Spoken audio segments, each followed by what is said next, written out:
El Gobierno de la Ciudad de México dio a conocer la convocatoria de licitación pública nacional para el diseño, construcción, puesta en marcha y operación y mantenimiento de una planta de aprovechamiento de poder calorífico.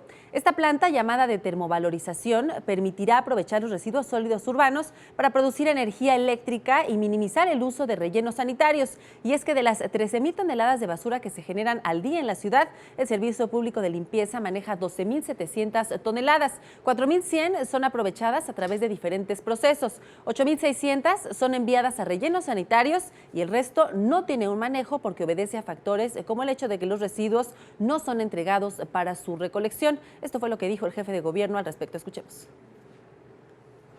Serán dos proyectos emblemáticos muy grandes del gobierno de la Ciudad de México, sobre todo por el beneficio.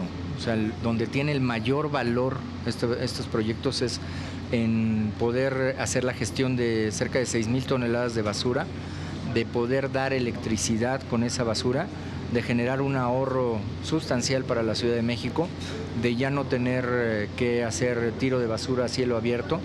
Es un ganar-ganar para la ciudad en todos los sentidos.